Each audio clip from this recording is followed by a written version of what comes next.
നമ്മൾ ഇന്ന് സംസാരിക്കാൻ പോകുന്നത് സൂപ്പറിനെ പറ്റിയാണ്. Super as A 15-year-old learning experience learning institution brand. അപ്പോൾ നമുക്ക് ഇന്ന് ഫൗണ്ടറിന്റെ അടുത്ത് തന്നെ നമുക്കത് അറിയാം.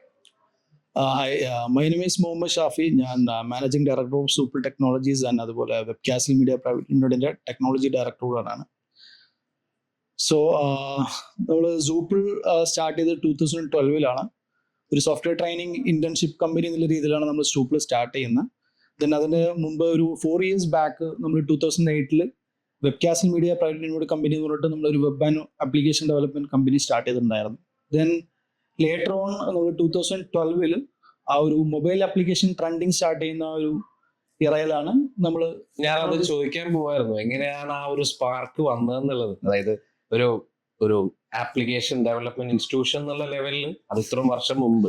അതിന്റെ ഒരു സ്റ്റോറി എന്ന് പറയുമ്പോൾ ഞാൻ എന്റെ പേഴ്സണൽ എക്സ്പീരിയൻസ് കൂടെ ഒന്ന് ഷെയർ ചെയ്യുന്നുണ്ട്. അപ്പൊ ഞാൻ കരിയർ സ്റ്റാർട്ട് ചെയ്യുന്നത് 2008. അപ്പൊ ആ സമയത്ത് അറിയാലോ 2007 മൊബൈൽ ആപ്ലിക്കേഷൻ ലോഞ്ച് ആവുന്നത്. മൊബൈൽ ആപ്ലിക്കേഷൻ എന്ന് പറയാൻ പറ്റില്ല, ഐഫോൺ ആപ്ലിക്കേഷൻ 2007 ലാസ്റ്റിലാണ് ലോഞ്ച്. അതിന് മുമ്പ് നോക്കിയ നമുക്ക് സ്മാർട്ട് ഫോൺ ഒരു കോൺസെപ്റ്റ് കൊണ്ടുവരുന്ന ആപ്പിളാണ്. ആ UI UX നമുക്ക് ആ ഒരു ഡിസൈൻ ലെവലിലോട്ടുള്ള ആ ഒരു ഇന്ററാക്റ്റീവ് കമ്മ്യൂണിക്കേഷനെ കൊണ്ടുവരുന്നത് നമുക്ക് ഈ സ്മാർട്ട് ഫോൺ ഒരു കോൺസെപ്റ്റ് വരുമ്പോഴാണ്. 2008 നമ്മൾ ഇന്ത്യയിൽ ഫസ്റ്റ് ബാംഗ്ലൂർ ബേസ്ഡ് ഒരു company mobile application development start ചെയ്യുന്നത്. അപ്പൊ അവിടെയാണ് ഞാൻ എന്റെ കരിയർ സ്റ്റാർട്ട് ചെയ്യുന്നത്. അപ്പൊ ആ ഒരു iOS ബേസ്ഡ് ആയിരുന്നു അല്ലെങ്കിൽ അതെ, അവിടെ mobile application development and Mac application development ആയിരുന്നു. മൊബൈൽ ആൻഡ് iMac ഡെവലപ്മെന്റ് ആയിരുന്നു, ആപ്ലിക്കേഷൻ ഡെവലപ്മെന്റ് ആയിരുന്നു മെയിൻലി അവിടെ ഫോക്കസ് ചെയ്തിരുന്നത്. അപ്പൊ അതിന്റെ ഒരു അതായത് എനിക്ക് തോന്നുന്നു എന്റെ ഒരു കരിയർ സ്റ്റാർട്ട് ചെയ്യാൻ പറ്റുന്ന ഏറ്റവും ഒരു ഇന്നോവേറ്റീവ് ടെക്നോളജി 2008 എന്ന് പറയുമ്പോൾ അത് ഏതാണോ iOS ആപ്ലിക്കേഷൻ ആണ്. ആ ഒരു കരിയർ എനിക്ക് ബിൽഡ് ചെയ്യാൻ പറ്റും. ഞാനതൊരു ക്വസ്റ്റ്യൻ ചോദിക്കുകയാണെങ്കിൽ എങ്ങനെയാണ് സോഴ്സ് ബിറ്റിലേക്ക് എത്തിയത്? കാരണം അവിടെ എത്തണമെന്നുണ്ടെങ്കിൽ ബേസിക്കലി അത്ര വർഷം മുമ്പുള്ള ഒരു ഇൻസ്പിറേഷൻ വേണോ? കറക്റ്റ്, അതൊരു ഇൻസ്പിറേഷൻ എന്ന് പറയാൻ പറ്റില്ല. ബട്ട് ആ സമയത്ത് ടെക്നോളജി IT റിസഷന്റെ ടൈം കൂടെയാണ്. അപ്പൊ നമുക്ക് പ്ലേസ്മെന്റ് ഭയങ്കര ഒരു ഓപ്പർച്യൂണിറ്റീസ് ലിമിറ്റഡ് ആയിരുന്നു. അപ്പൊ അതൊരു പുതിയ ടെക്നോളജീസ് ആണെങ്കിൽ ഇപ്പൊ 2008 നമുക്കൊരു iOS developer 2 years experience 4 years എന്ന് പറഞ്ഞാൽ അങ്ങനെ ഇല്ല. നമുക്ക് ഒരു കരിയർ സ്റ്റാർട്ട് ഒരു ടെക്നോളജി എന്ന് പറയുന്നത് ഏർലി സ്റ്റേജ് എന്ന് പറയുന്നത് അവിടെ എക്സ്പീരിയൻസ് പീപ്പിൾ ലിമിറ്റഡ് ആണ്. ലിമിറ്റഡ് അല്ല, എക്സ്പീരിയൻസ് പീപ്പിൾ ഇല്ല. അപ്പൊ അങ്ങനെ ഒരു ഓപ്പർച്യൂണിറ്റി എനിക്ക് ബാംഗ്ലൂരിൽ നിന്ന് ഒരു കോൾ വന്ന സമയത്താണ് എന്റെ ഫ്രണ്ട് വഴി ഞാൻ അങ്ങോട്ട് കണക്ട് ആവും. അപ്പൊ അതിൽ ആളെ കരിയർ എനിക്ക് സ്റ്റാർട്ട് ചെയ്യാൻ പറ്റി. അത് പക്ഷേ എനിക്ക് ഇപ്പോഴും ഒരു വലിയ അച്ചീവ്മെന്റ് ആയിട്ടാണ് എനിക്ക് തോന്നുന്നത്. കാരണം ആ ഒരു ടെക്നോളജി ബാക്കപ്പ് തന്നെയാണ് നമുക്ക് ബാക്കിയുള്ള എല്ലാ മോട്ടിവേഷനും വരുന്നത്. മനസ്സിലായി. പക്ഷെ എനിക്ക് തോന്നുന്നത് നമ്മുടെ ഒരു പ്രീവിയസ് ഡിസ്കഷനിൽ ഉണ്ടായിരുന്നു നമ്മുടെ സോഴ്സ് ബിറ്റ്സിന്റെ ഒരു എക്സ്പീരിയൻസ്, അതായത് അവിടെ നിന്നുണ്ടായിരുന്ന എക്സ്പെർട്ടീസും അതിന്റെ ടെക്നിക്കൽ പീപ്പിൾ. അവിടെ എനിക്ക് തോന്നുന്നു 400 പീപ്പിൾ ആയിരുന്നു ഉണ്ടായിരുന്നത്. അപ്പൊ അവിടെ അതിന്റെ ഓണറുടെ ഒരു സ്റ്റോറിയാണ് അതിലും മോട്ടിവേറ്റഡ് ആയിട്ട് എനിക്ക് ഫീൽ ചെയ്തത്. കാരണം ആള് ഗുജറാത്ത് ബേസ് ആണ്. ആളെ MBBS എനിക്ക് തോന്നുന്നു ഫസ്റ്റ് റാങ്ക് ഹോൾഡർ ആണ്. അപ്പൊ ആ ഒരു സമയത്ത് അപ്പൊ ആള് iMacല് ഭയങ്കരമായിട്ട് ഇംപ്രസ്ഡ് ആയിട്ടാണ് ആൾ ഇതിന്റെ ഒരു ഇതിലോട്ട് കുറച്ചും കൂടെ ഇൻവോൾവ് ആകുന്നത്. കുറച്ചുകൂടെ ടെക്നോളജി ആസ്പിറേറ്റ്സും കൂടെ ആയിരിക്കും മേ ബി. ആ ഒരു എന്തൂസിയാസ്റ്റിക് ആളാണ്. അപ്പൊ ആ ഒരു രീതിയിലോട്ട് ആൾ അതിന്റെ ഒരു ഇതിൽ എക്സ്പീരിയൻസ് ഉള്ള ആളുകളെ പുറത്തുനിന്ന് ഹയർ ചെയ്ത് മൊബൈൽ ആപ്ലിക്കേഷൻ ടീമിന്റെ UI UX ഒക്കെ ചെയ്യാൻ വേണ്ടിയിട്ട് എനിക്ക് തോന്നുന്നു US എന്നാണ് ആപ്പിൾ വർക്ക് ചെയ്യുന്നതാണെന്ന് സംശയം ഉണ്ടാകുന്നത്. പിയോട്ടഡ് ഗാഡ്ജോസ് എന്ന് പറഞ്ഞ ഒരു പുള്ളിയെ ഒരു 50 years ഏജ് ആയിട്ടുള്ള ഒരാളെ വന്നത്. പുള്ളി അന്ന് കാരണം നമ്മളന്ന് കരിയർ സ്റ്റാർട്ട് ചെയ്യുന്ന സമയത്ത് നമുക്ക് പ്രൊഫഷണൽ ലുക്ക് ആൻഡ് ഫീൽ ഇങ്ങനെ കുറച്ച് ആപ്റ്റിറ്റ്യൂഡ് ലെവൽ പറയുന്ന സമയത്ത് നമുക്കൊരു ഇന്റർവ്യൂ പ്രോസസ്സിൽ തന്നെ പറയാറുണ്ട്. പക്ഷെ പുള്ളി അത് എക്സ്ട്രീംലി ഡിഫറെന്റ് ആയിരുന്നു. ഒരു ട്രൗസർ വിട്ട് വരും, ഒരു ഭയമായിട്ട് അത് പുറകിൽ നിന്ന് നമ്മളെ പേടിപ്പിക്കുക, അങ്ങനെയൊക്കെ ഒരു ഭയങ്കര സൗണ്ട് ഒക്കെ ഉണ്ടാക്കിയിട്ടുള്ള പുള്ളിയാണ്. അപ്പൊ ആ ഒരു അറ്റ്മോസ്ഫിയറിലാണ്. അപ്പൊ അവിടെ ഒരുപാട് ടെക്നോളജി എക്സ്പെർട്ടൈസ് ഇപ്പൊ എനിക്ക് തോന്നുന്നു എന്റെ പല സീനിയേഴ്സ് ആയിട്ടുള്ള ആളുകളും IBM അതുപോലെ ആപ്പിളിന്റെ ഡയറക്ട് എംപ്ലോയീസ് ആയിട്ട് വർക്ക് ചെയ്യുന്നവരുണ്ട്. അപ്പൊ അവരുടെ ഒക്കെ ഒരു മെന്ററിങ് എനിക്ക് ഭയങ്കര യൂസ്ഫുൾ ആയിരുന്നു. കാരണം നമ്മള് ഒരു ടെക്നോളജി പഠിക്കുന്ന സമയത്ത് നമുക്ക് എപ്പോഴും ഷെയറിംഗ് നോളജ് ആണ് മോർ ഇമ്പോർട്ടന്റ് എന്ന് പറയുന്നത്. അതുകൊണ്ടാണ് നമ്മൾ IT ഇൻഡസ്ട്രിയിൽ എക്സ്പീരിയൻസ് ആണ് നമ്മുടെ വാല്യൂ എന്ന് പറയുന്നത്. അപ്പൊ ആ സമയത്ത് നമുക്ക് അങ്ങനെ ഒരു എക്സ്പീരിയൻസ് ഷെയറിംഗ് ഉണ്ടായിരുന്നില്ല. ബട്ട് ഡിഫറെന്റ് ടെക്നോളജിയിലുള്ള എക്സ്പെർട്ടൈസ് ഉണ്ടായിരുന്നു. പക്ഷെ സ്റ്റിൽ നമുക്കൊരു ആപ്പിളിലെ കുക്ക് ബുക്ക് എന്ന് പറയുന്ന ഒരു PDF വെച്ചിട്ടായിരുന്നു നമ്മളിതെല്ലാം ലേൺ ചെയ്തെടുത്ത്. ഞാനൊരു എക്സ്പീരിയൻസ് ചോദിക്കുകയാണെങ്കിൽ ഷെയറിംഗ് ആണെന്ന് പറഞ്ഞല്ലോ, അതിന്റെ ഒരു കോൺസെപ്റ്റ് നിന്നാണോ ഇനീഷ്യലി ആപ്സോക്ക് അല്ലെങ്കിൽ സൂപ്പർ എന്ന് പറയുന്ന ഒരു ഡെഫിനറ്റ്ലി നമ്മള് ഇങ്ങനെ കരിയർ ഒക്കെ മൂവ് ചെയ്ത് 2 years കഴിഞ്ഞ് ഞാൻ കൊച്ചിയിലോട്ട് വരുന്നു. അതിനുശേഷം 2012 ഞങ്ങൾ കണക്ട് ആയിട്ട് ഒരു മൊബൈൽ ആപ്ലിക്കേഷൻ ഡെവലപ്മെന്റ് വിങ് എന്ന് പറയുന്നത് നമ്മൾ സ്റ്റാർട്ട് ചെയ്യുന്നത്. അതിനൊരു സെപ്പറേറ്റ് ആപ്ലിക്കേഷൻ ഡെവലപ്മെന്റ്. കാരണം നമുക്കെല്ലാം ഒരു സ്റ്റാർട്ടപ്പ് എന്നുള്ളൊരു മൈൻഡ് ഉണ്ടാവുമല്ലോ. ഞാൻ 4 years ആയി, പക്ഷെ അതിന് മുമ്പേ ഒരു സ്റ്റാർട്ടപ്പ് ചെറുതായിട്ട് തുടങ്ങി, അത് ഫെയിലിയർ ആയി. അതുപോലെ വെബ്കാസിൽ ഫൗണ്ടേഴ്സിനെ കണ്ട സമയത്താണ് അവർ ഇങ്ങനെ ഒരു ആപ്ലിക്കേഷൻ ഡെവലപ്മെന്റ്, അവരും ഭയങ്കര ടെക്നോളജി ആസ്പിറേറ്റ് ആയിട്ട് വർക്ക് ചെയ്യുന്ന ആളുകളായിരുന്നു. മനസ്സിലായി. അപ്പൊ അവർക്കും ഏറ്റവും ഇന്നോവേറ്റീവ് ആയി ടെക്നോളജി സ്റ്റാർട്ട് ചെയ്യണം. എനിക്ക് തോന്നുന്നു 2012 ഈവൻ TCS, വിപ്രോ കമ്പനീസ് പോലും അവരെ ഫുൾ ഫ്ലെഡ്ജ്ഡ് ആയിട്ടുള്ള ഒരു മൊബൈൽ ആപ്ലിക്കേഷൻ സ്റ്റാർട്ട് ചെയ്തിട്ടില്ല. അപ്പൊ നമ്മൾ ശരിക്കും പറഞ്ഞാൽ അത്രയ്ക്ക് അഡ്വാൻസ്ഡ് ആയിരുന്നു ടെക്നോളജി സൈഡ്. അപ്പൊ വെബ്കാസ്റ്റിൽ അത് തുടങ്ങുന്ന സമയത്ത് നമ്മൾ ആപ്സോക് ടെക്നോളജീസ് എന്ന് പറഞ്ഞിട്ട് ഒരു ജോയിന്റ് വെഞ്ചർ ആയിട്ട് നമ്മൾ സെപ്പറേറ്റ്. എനിക്ക് സോപ്പിന്റെ കേസിലേക്ക് വരാണെങ്കിൽ നമുക്ക് അന്ന് തുടങ്ങിയ സമയത്ത് ശരിക്കും പറഞ്ഞാൽ ഇൻസ്റ്റിറ്റ്യൂഷൻസ് ലെവൽ ഒരു ലെവൽ ഉണ്ടാവില്ലല്ലോ. എക്സാക്ട്ലി. ലേണിംഗ് കോൺസെപ്റ്റ് അതിന് കുറവാണ്. ടെക് കോൺസെപ്റ്റ് അരുൺ ഈ പറയുന്ന ഒരു കണക്ടിങ് പോയിന്റിലോട്ടാണ് ഞാൻ വരുന്നത്. കാരണം എനിക്ക് ഒറ്റയടിക്ക് അത് പറഞ്ഞു കഴിഞ്ഞാൽ ഈ ഒരു സ്റ്റോറി കൂടെ പറയുമ്പോൾ കണക്ട് ചെയ്യാൻ പറ്റും. നമ്മള് ഈ ഒരു മൊബൈൽ ആപ്ലിക്കേഷൻ ഡെവലപ്മെന്റ് നമ്മൾ സ്റ്റാർട്ട് ചെയ്യുന്ന സമയത്ത് നമ്മൾ സ്ട്രഗിൾ ചെയ്യുന്ന ഒരു പോയിന്റും കൂടെ ആയിരുന്നു അരുൺ ഈ പറഞ്ഞത്. ഇൻസ്റ്റിറ്റ്യൂട്ട് ഉണ്ടോന്നല്ല, നമുക്ക് ഫ്രഷേഴ്സിനെ ഹയർ ചെയ്യുമ്പോൾ ഈ ഒരു ടെക്നോളജി ഇതായിട്ടുള്ള ഇവോൾവ്ഡ് ആയിട്ടുള്ള സ്റ്റുഡൻസിനെ നമുക്ക് കിട്ടുന്നുണ്ടായിരുന്നു. അക്കാഡമിക് കഴിഞ്ഞു കഴിഞ്ഞാൽ നമ്മൾ ഒരു മിഡിൽ ലെവൽ കമ്പനീസിനെ എപ്പോഴും ഫോക്കസ് ചെയ്യുന്നത് ഒരു ബേസിക് ആയിട്ടുള്ള ഒരു ടെക്നോളജി നോളജ് വേണം. നമ്മൾ ഏത് ജോബ് റോളിലോട്ടാണോ അവര് ഹയർ ചെയ്യുന്നത് ആ പൊസിഷനിൽ ഒരു ബേസിക് ഒരു സ്കിൽ സെറ്റ് ഉണ്ടാവും. അപ്പൊ അതുകൊണ്ടാണ് ഇൻസ്റ്റിറ്റ്യൂട്ടിന്റെ അവിടെയാണ് ഇൻസ്റ്റിറ്റ്യൂട്ടിന്റെ ഒരു പ്രസക്തി വരുന്നത്. കാരണം ഇൻസ്റ്റിറ്റ്യൂട്ടിൽ നിന്നാണ് നമ്മൾ എന്ത് ചെയ്യുന്നത്, ഇപ്പൊ ഒരു 2 month 4 month കോഴ്സ് ഒക്കെ വെച്ചിട്ട് ഇപ്പൊ നമുക്കിപ്പോ അറിയാലോ, ഒരു മേൺ സ്റ്റാക്ക് ഡെവലപ്പറാണ് വേണ്ടതെന്നുണ്ടെങ്കിൽ അക്കാഡമിക് ലെവലിൽ ആ ഒരു ടെക്നോളജി ഒരിക്കലും അവർക്ക് ഗെയിൻ ചെയ്യാൻ പറ്റില്ല.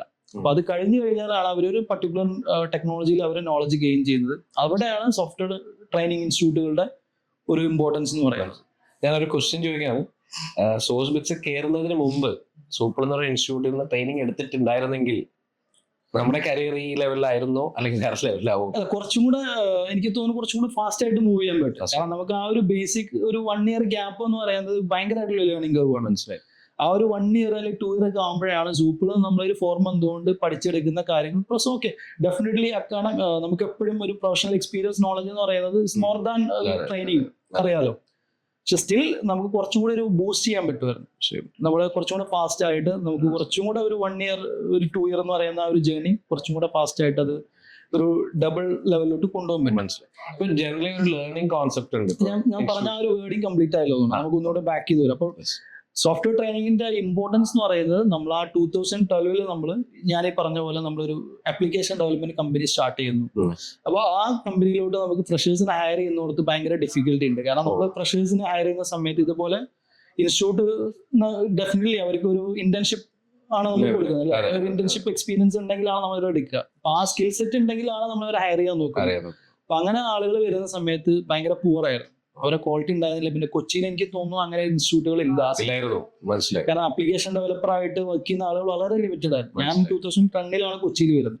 അപ്പൊ ആ സമയത്ത് ഞാൻ ഇതുപോലെ എനിക്ക് സാറ്റർഡേ സൺഡേ ഒക്കെ ഇൻവിറ്റേഷൻ വരികയായിരുന്നു. ഇങ്ങനെ സോഫ്റ്റ്വെയർ ട്രെയിനിങ്ങിൽ IOS ട്രെയിനിങ് കൊടുക്കാൻ വില്ലിങ് ആണെന്ന് ചോദിച്ചിട്ട് ഡെഫിനറ്റ്ലി നമ്മൾ അന്ന് പാഷനേറ്റ് ആയിരുന്നു. പിന്നെ നമുക്ക് സാറ്റർഡേ സൺഡേ ഒരു അഡീഷണൽ ഇൻകം കൂടെ ജനറേറ്റ് ചെയ്യാം. അപ്പൊ ആ സമയത്ത് അതിന് വേണ്ടിയിട്ട് ഞാൻ ട്രെയിനിങ് കൊടുക്കുമായിരുന്നു. പക്ഷെ അവിടെയും ഭയങ്കരമായിട്ടുള്ള പെയിൻ പോയിന്റ് ഉണ്ടായിരുന്നു. കാരണം 10-30 പേര് ഇരിക്കുന്ന ഒരൊറ്റ മാക് ഡിവൈസ്. അപ്പൊ എനിക്ക് പ്രാക്ടിക്കൽ എക്സ്പീരിയൻസ് കൊടുക്കാനുള്ള ഒരു സിറ്റുവേഷൻ ഉണ്ടായിരുന്നില്ല ഓരോരുത്തർക്ക് ഇൻഡിവിജ്വലി. അതെ, പിന്നെ അവർക്കും ഈ സാറ്റർഡേ സൺഡേ മാത്രമാണ് ക്ലാസ് എടുക്കുന്നുള്ളൂ. അതുവരെ ഫുൾ ഡേ അവിടെ അവർ ഇരിക്കുകയാണ്. അപ്പൊ ആ ഒരു അന്നത്തെ ആ ഒരു അവരുടെ ഒരു ഡിഫിക്കൽട്ടിയും കൂടെ ആ സ്റ്റുഡൻസിന്റെ ആ ഒരു പെയിൻ പോയിന്റും കൂടെ എന്റെ മൈൻഡിലുണ്ട്. മോർ ഓവർ നമ്മളൊരു കമ്പനി സ്റ്റാർട്ട് ചെയ്യുന്ന സമയത്ത് നമുക്ക് ഫ്രഷേഴ്സിനെ ഹയർ ചെയ്യുമ്പോൾ അവരൊരു 3 month 6 month നമ്മൾ ഇപ്പോൾ വിപ്രോ ഇൻഫോസ് ഒക്കെ ചെയ്യുന്നത് അങ്ങനെയാണ്.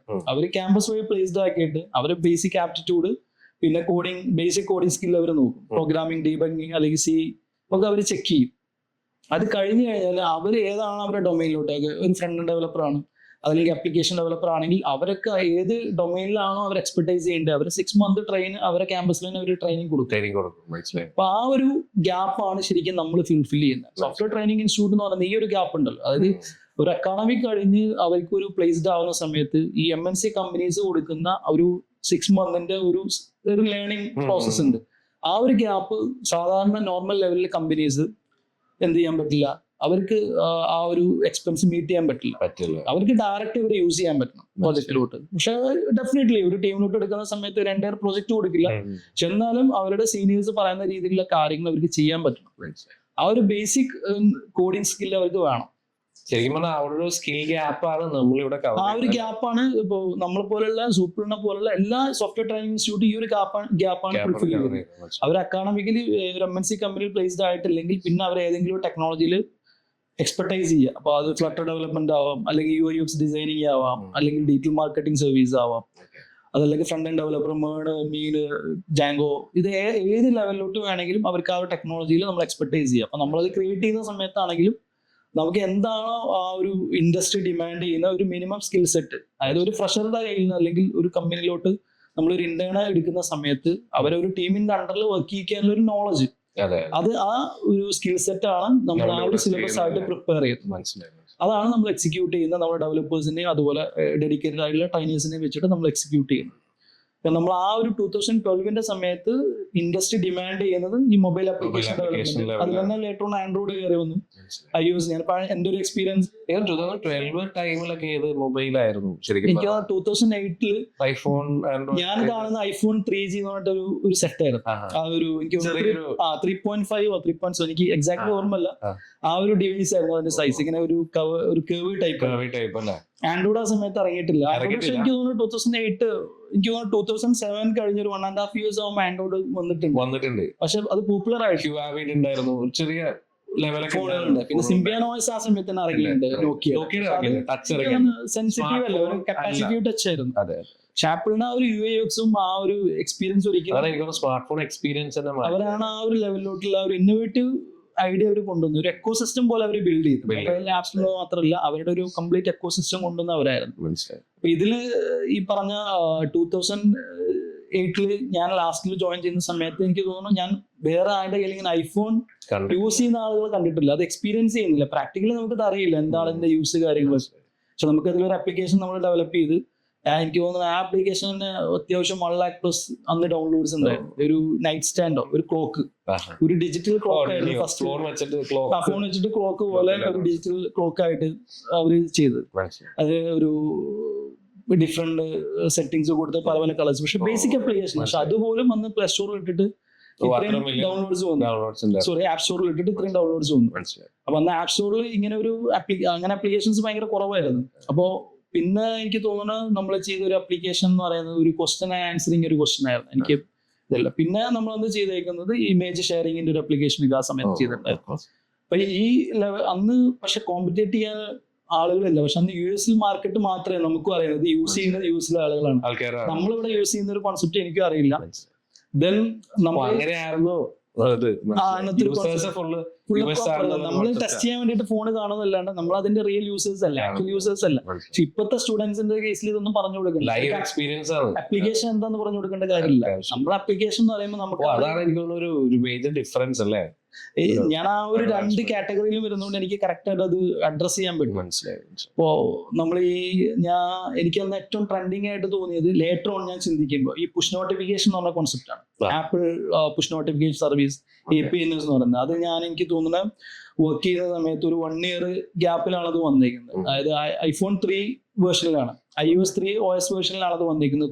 അപ്പൊ അതിന് ഞങ്ങൾക്ക് സെപ്പറേറ്റ് ഒരു ഡോക്യുമെന്റ് ആക്കി കിട്ടിയിട്ട് നമ്മൾ അങ്ങനെ പഠിച്ചിട്ടുണ്ട്. പക്ഷെ അന്നും നമുക്കത് കണക്ട് ചെയ്യാൻ പറ്റില്ല. പ്രാക്ടിക്കലി ഒരു സംഭവം നമുക്ക് കണക്ട് ചെയ്യുമ്പോൾ നമുക്കത് എങ്ങനെയാണ് അത് എൻഡ് യൂസർ എക്സ്പീരിയൻസ് എന്ന് പറയുമ്പോൾ നമുക്ക് ഡെവലപ്പ് ചെയ്യാൻ കുറച്ചും കൂടെ ഒരു നോട്ടിഫിക്കേഷൻ കോൺസെപ്റ്റ് കൊണ്ടുവരുന്നത്. പിന്നെ ഗൂഗിളിന്റെ സർവീസ് വെച്ചിട്ടും അവർ Google push notification later on കൊണ്ടുവന്നുണ്ട്.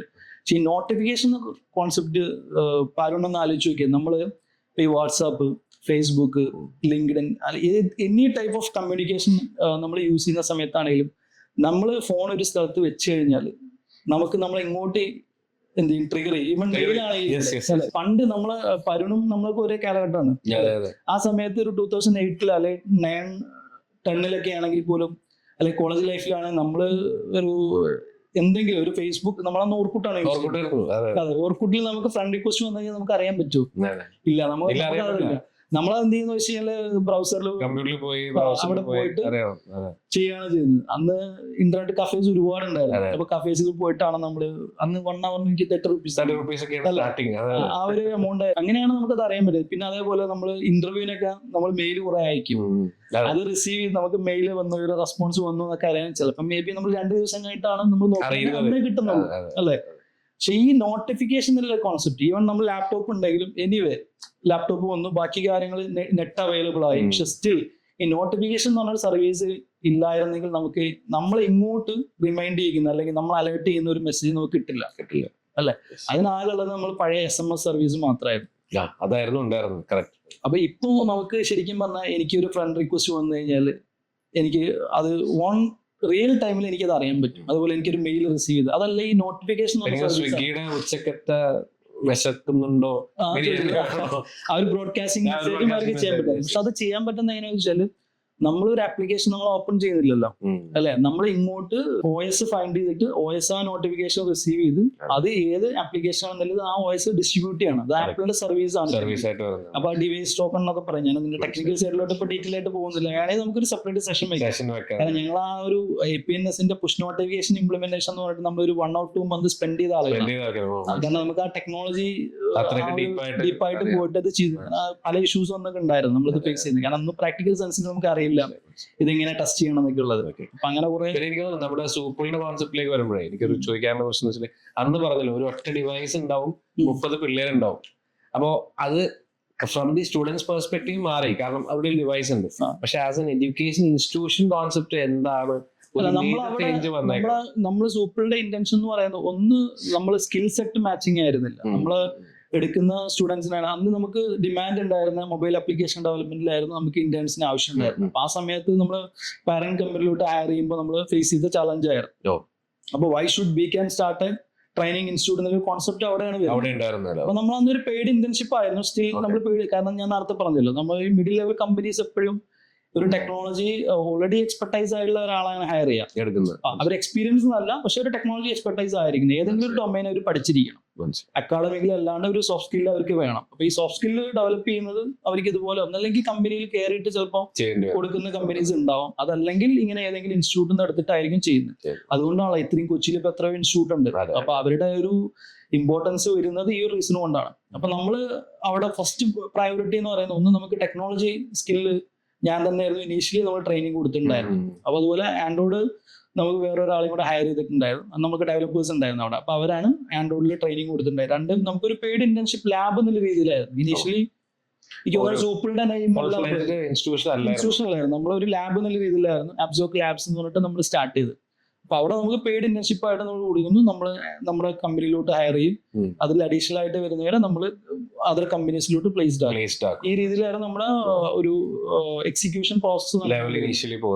അത് കൂടാതെ നമ്മുടെ ട്രെയിനിങ് പ്രോസസ്സിൽ ഞാൻ പറഞ്ഞല്ലോ നമുക്ക് ഓൾറെഡി എക്സ്പീരിയൻസ്ഡ് ആണ് എന്താണ് ഒരു ക്ലയന്റിന്റെ അല്ലെങ്കിൽ ഒരു കമ്പനി സ്റ്റുഡൻസിനെ നമ്മൾ പ്ലേസ്ഡ് ആക്കുന്ന ഒരു കമ്പനീസിലാണ്. അപ്പൊ അവരുടെ എക്സ്പെക്ടേഷൻ എന്താണെന്നുള്ളത് നമുക്ക് ഇപ്പുറത്തെ എൻഡിൽ നിൽക്കുമ്പോൾ നമുക്ക് അറിയാൻ പറ്റും. അപ്പൊ ആ ഒരു പെയിൻ പോയിന്റ് നമുക്ക് ക്ലിയർ ആയിട്ട് അറിയാം എന്താണ് ഒരു ബിഗിനേഴ്സിന്റെ കയ്യിൽ നിന്ന് കമ്പനി എക്സ്പെക്ട് ചെയ്യുന്നത്. അപ്പൊ അതിനെ ബേസ് ചെയ്തിട്ടാണ് ശരിക്കും നമ്മളിങ്ങനെ ഒരു സിലബസ് പ്രിപ്പയർ ചെയ്ത് അതിന്റെ ഡ്യൂറേഷൻ നമ്മൾ തന്നെ സെറ്റ് ചെയ്തു. അത് ആദ്യത്തെ കോഴ്സ് എന്തായിരുന്നു? ആദ്യം നമ്മൾ iOS-ഉം ആൻഡ്രോയിഡ് ആയിരുന്നു നമ്മൾ ഇനിഷ്യലി സ്റ്റാർട്ട് ചെയ്തത്. കാരണം അന്നത് ഡിമാൻഡിങ് അതായിരുന്നു. അപ്പൊ ടെക്നോളജി ഇന്നോവേറ്റീവ് ആയിട്ടുള്ള ആളുകൾ നമുക്ക് അവിടുന്ന് എക്സ്പീരിയൻസ്ഡ് ആയ ആളുകൾ ഹയർ ചെയ്യുന്ന ബുദ്ധിമുട്ടായിരുന്നു. അപ്പൊ അവിടെ ആ ഒരു ടെക്നോളജി ഗ്യാപ്പാണ് നമ്മൾ അന്ന് ഫുൾഫിൽ ചെയ്തത്. അതെ, അപ്പൊ നമുക്ക് നേറ്റീവ് വരുന്നു ഒന്ന് ഹൈബ്രിഡ്. ഹൈബ്രിഡ് എന്നുള്ള കോൺസെപ്റ്റ്. അപ്പൊ ഹൈബ്രിഡ് എന്ന് പറയുന്ന കോൺസെപ്റ്റ് എനിക്ക് തോന്നുന്നത് 2012 എനിക്ക് എക്സാക്ട് അറിയില്ല, റെഫർ ചെയ്യേണ്ടി. അപ്പൊ അന്ന് ഞാൻ വർക്ക് ചെയ്യുന്ന കമ്പനിയിൽ എനിക്ക് തോന്നുന്ന ഫോൺ ഗ്യാപ്പ് ആയിരുന്നു നമ്മൾ ഇനീഷ്യലി സ്റ്റാർട്ട് ചെയ്തത്. ഫോൺ ഗ്യാപ്പ് എന്ന് പറയുന്ന ഹൈബ്രിഡ് ടെക്നോളജി ആയിരുന്നു. അപ്പൊ അതിൽ നമുക്ക് ഒരു സിംഗിൾ കോഡ് ബേസിൽ തന്നെ iOS-ഉം ആൻഡ്രോയിഡിലോട്ടും ഡിപ്ലോയ് ചെയ്യാൻ പറ്റും. അതേപോലെ സാമറിൻ, ടൈറ്റാനിയം ഒക്കെ പറഞ്ഞിട്ട് ഇപ്പോഴാണ് അയോണിക് ഉണ്ടായിരുന്നു. എനിക്കൊന്നും ടൈറ്റാനിക്കാണ് C# ആണോ C++ ആണോ കോഡ് ബേസ് എന്ന് അറിയില്ല. അപ്പോൾ ഓരോ ഫ്രെയിം വർക്കിനും ഡിഫറെന്റ് ലാംഗ്വേജസ് ആണ് യൂസ് ചെയ്തുകൊണ്ടിരുന്നത്. പിന്നെ ലേറ്റർ ഓൺ ആണ് നമുക്ക് ഈ പറഞ്ഞ പോലെ ഇപ്പോൾ ഹൈലി ഡിമാൻഡിങ് ആയിട്ടുള്ള ഹൈബ്രിഡ് ടെക്നോളജീസ് എന്ന് പറയുന്നത് റിയാക്ട് നേറ്റീവും ഫ്ലട്ടറും. ഇത് രണ്ടും ഓൾമോസ്റ്റ് കമ്പനീസിലും ഇത് രണ്ടും മാത്രമേ യൂസ് ചെയ്യുന്നു. ഒന്നല്ലെങ്കിൽ ഫ്ലട്ടർ യൂസ് ചെയ്യുന്നുണ്ടാവും, അതല്ലെങ്കിൽ ഫേസ്ബുക്കിന്റെ മറ്റത് ഗൂഗിളിന്റെ. അപ്പൊ നമ്മളിപ്പോ യൂസ് ചെയ്യുന്നത് ഫ്ലട്ടർ ആണ്. ഫ്ലട്ടർ കുറച്ചും കൂടെ നമുക്ക് സ്കെയിലബിൾ ആയിട്ട് കൊണ്ടുപോകാൻ പറ്റുന്ന ഗൂഗിളിന്റെ ബാക്ക് സപ്പോർട്ട്. നമ്മൾ റിയാക്ട് നേറ്റീവ് നമ്മളിപ്പോ കൊടുക്കുന്നില്ല, രണ്ട് ടെക്നോളജി കൂടെ ഒരുമിച്ച് കൊടുക്കേണ്ട ആവശ്യമില്ല. അതേപോലെ നമ്മൾ ഇൻ ഹൗസിലും ഫ്ലട്ടർ ആണ് ഇപ്പൊ യൂസ് ചെയ്യുന്നത്. റിയാക്ട് നേറ്റീവ് നമ്മൾ റീസെന്റ് ഇപ്പൊ ഒരു പ്രൊജക്ട് നമ്മൾ ഓൾറെഡി ചെയ്തിട്ടുണ്ട്. കാരണം അത് ഒരു AMC പ്രോജക്ട് വന്നപ്പോൾ നമ്മൾ റിയാക്ട് നേറ്റീവ് ചെയ്തു. അത് എനിക്ക് തോന്നുന്നു ഓൾറെഡി. ഈ ഒരു ലെവലിലായിരുന്നു നമ്മുടെ കോഴ്സിന്റെ ഒരു ഇനീഷ്യൽ. എനിക്ക് തോന്നുന്നു 2 കോഴ്സ് സ്റ്റാർട്ട് ചെയ്തതാണല്ലേ. ദെൻ നമ്മൾ ഈ പറഞ്ഞ പോലെ UI/UX എന്ന് പറഞ്ഞ ഇമ്പോർട്ടൻസ് ഈ പറഞ്ഞ പോലെ ആപ്പിൾ കയറി വന്നു, മാക്ക് കുറച്ചും കൂടെ പോപ്പുലർ ആയി. അപ്പൊ ആ സമയത്ത് തന്നെയാണ് നമ്മൾ UI/UXന്റെ ഒരു ഇമ്പോർട്ടൻസും കൂടെ വരുന്നത്. അപ്പൊ ആ സമയത്താണ് സിമ്പിൾ ടേണിൽ UI/UX എന്താണ്?